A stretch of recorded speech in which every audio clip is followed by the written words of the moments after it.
రాష్ట్రీయ ప్రజా కాంగ్రెస్ వారాంతపు సమావేశానికి ఇచ్చేసినటువంటి పార్టీ సెక్యులర్స్ అందరికీ నా ప్రత్యేక ధన్యవాదాలు. ఈరోజు రాష్ట్ర ప్రభుత్వం గోదావరి రాజమండ్రి పుష్కరాల్ని ఎంతో ప్రతిష్టాత్మకంగా సుమారు 3,000 కోట్ల రూపాయల బడ్జెట్తో నిర్వహిద్దామని ఒక ప్రణాళికలు సిద్ధం చేస్తుంది. దాని మీద సమీక్షా సమావేశాలు నిర్వహిస్తుంది. మేము రాష్ట్ర ప్రభుత్వానికి రాష్ట్రీయ ప్రజా కాంగ్రెస్ పార్టీ కొన్ని సూచనలు చేస్తూ గత అనేక సందర్భాల్లో అనేక విజ్ఞాపన పత్రాలు పెట్టాం. దాని మీద సరిగా స్పందించకపోగా సరైనటువంటి రిప్లై కూడా లేదు.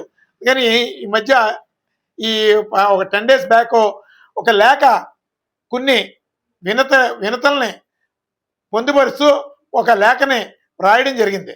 ఆ లేఖలో మొదటి సారాంశం ఏంటంటే, త్రయంబకంలో మొదలైనటువంటి గోదావరి అంతర్వేది దగ్గర ముగుస్తుంది.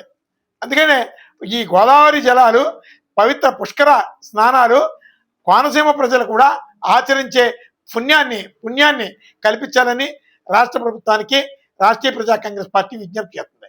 కోనసీమ జిల్లా, తూర్పుగోదావరి జిల్లా సంయుక్తంగా ఈ గోదావరి పుష్కరాల కార్యక్రమాన్ని దిగ్విజయంగా నిర్వహించాలి. ఎందుకంటే కోట్లలో భక్తులు వస్తారని ప్రభుత్వ అంచనాలు ఉన్నాయి. దీన్ని ఈ 3,000 కోట్ల రూపాయలు రాజమండ్రిలో ఉన్నటువంటి రేవుల చుట్టూ తిప్పేసి మమా అనిపించేసి డబ్బుని దుర్వినియోగం చేయడం అనేది మంచి పరిణామాలు కావు. లాస్ట్ టైం పుష్కరాల్లో కూడా అలాగే జరిగింది. అదే ఇంకొక మరో విషయం ఏంటంటే, ఈ రాజమండ్రిలో గోదావరి జలాలని పూర్తిగా పొల్యూట్ చేస్తున్నటువంటిది, ఈ వాయు కాలుష్యాన్ని ద్వారా ప్రజల ఆరోగ్యాలని పాడు చేస్తున్నటువంటిది పేపర్ మిల్లు, మా ఏపీ పేపర్ మిల్లు. దాన్ని 3 నెలల ముందుగా, పుష్కరాలకు 3 నెలల ముందు ఖచ్చితంగా నిలిపివేయాలని చెప్పి రాష్ట్ర ప్రభుత్వం కఠినమైనటువంటి ఆదేశాలు జారీ చేయాలని రాష్ట్రీయ ప్రజా కాంగ్రెస్ పార్టీ నుంచి 2వ అంశంగా చెప్పాం. ఆ పుష్కరాల అనంతరం తెరుచుకోమనండి. అదేవిధంగా రాజమండ్రికి సుమారు 2,000 సంవత్సరాల పైబడినటువంటి చరిత్ర ఉంది. ఇక్కడ చరిత్ర పుటల్లో రాజమండ్రి అని చరిత్ర పుటల్లో ఉంది. ఎందుకంటే రాజమండ్రికి మకిలి పట్టించినటువంటి చరిత్ర ఏదైనా ఉంది అంటే రాజరాజ నరేంద్రుని కాలమే. రాజరాజ నరేంద్రుని కాలంలో అసాంఘిక చరిత్రని ఈ రాజమండ్రిలో కొంతమంది సమాచారాన్ని సేకరించడం విఫలమై 2015 పుష్కరాల సందర్భంగా ఆర్ట్స్ కాలేజ్ వేదికగా రాజమహేంద్రవరం సరైనటువంటి సమాచారం లేకుండా రాజమండ్రికి వరం అని ప్రకటించేటటువంటి అర్హత ఏ ప్రభుత్వానికి లేదు. ఇది ఒక చారిత్రక నేల, సాహితీ నేల. ఇంత గొప్ప చరిత్ర కలిగినటువంటి ఈ రాజమండ్రిలో ఎంతో వీరులు నడిచినటువంటి ఈ గడ్డనే ఈరోజు వరం అనే ఒక వర్డ్ తగిలించి ఇక్కడ మమ్మల్ని సూదులు గుచ్చినట్టు ఉంది గోదావరి ప్రాంత వాసులు అందరికీ కూడా.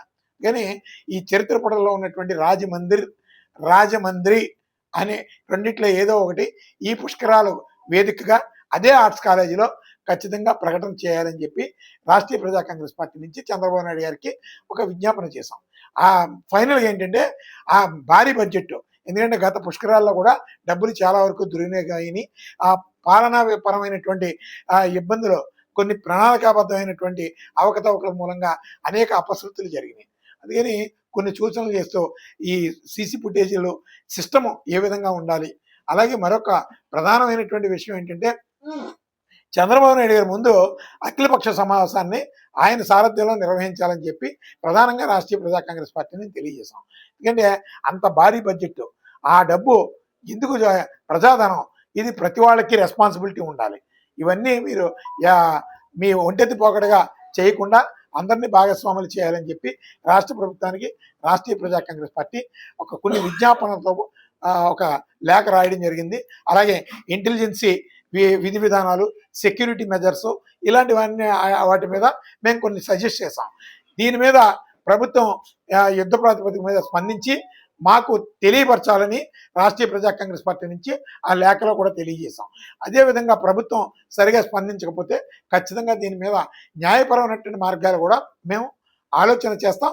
ఖచ్చితంగా పుష్కరాలని చాలా ఘనంగా నిర్వహించుకోవడానికి రాజకీయాలకు అతీతంగా ప్రజానీకం అందరూ కూడా ఏకత్రాటి మీదకి రావాలని చెప్పి, ఇది రాజమండ్రి పుష్కరాలుగా, గోదావరి పుష్కరాలుగా రాజమండ్రి కేంద్రంగా జరుగుతుంది కాబట్టి ఉభయ గోదావరి, కోనసీమ జిల్లా, తూర్పుగోదావరి జిల్లా ప్రజలు భాగస్వామ్యంతో ఈ పవిత్రమైనటువంటి ఈ కార్యాచరణని దిగ్విజయంగా నిర్వహించాలని మేము తెలియజేస్తున్నాం. అలాగే ఒక ప్రధాన అపశృతి ఇప్పుడు జరుగుతుంది.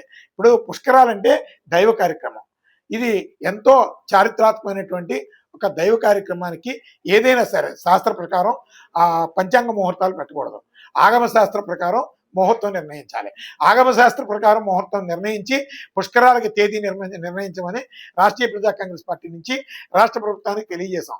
ఎందుకంటే ఆగమ శాస్త్రం కాకుండా పంచాంగ ముహూర్తాలు పెట్టడం మూలంగా ఏదో ఒక ప్రజల్ని ఒక అపశృతి వెంటాడుతున్నట్టు ఉంటుందని సందర్భంగా తెలియజేస్తూ ఈ ముహూర్తాన్ని రద్దు చేసి ఆగమ శాస్త్ర ప్రకారం ముహూర్తాన్ని ఖరారు చేయాలని చెప్పి రాష్ట్రీయ ప్రజా కాంగ్రెస్ పార్టీ నుంచి ప్రభుత్వానికి ఒక లేఖను పంపించడం జరిగింది. దీని మీద ఎదురు చూస్తాం. ఏ విధంగా నిర్లక్ష్యం జరిగినా ఖచ్చితంగా ప్రభుత్వానికి న్యాయపరంగా మేము క్వశ్చన్ చేయడానికి సిద్ధంగా ఉన్నామని చెప్పి రాష్ట్రీయ ప్రజా కాంగ్రెస్ పార్టీ నుంచి తెలియజేస్తాం.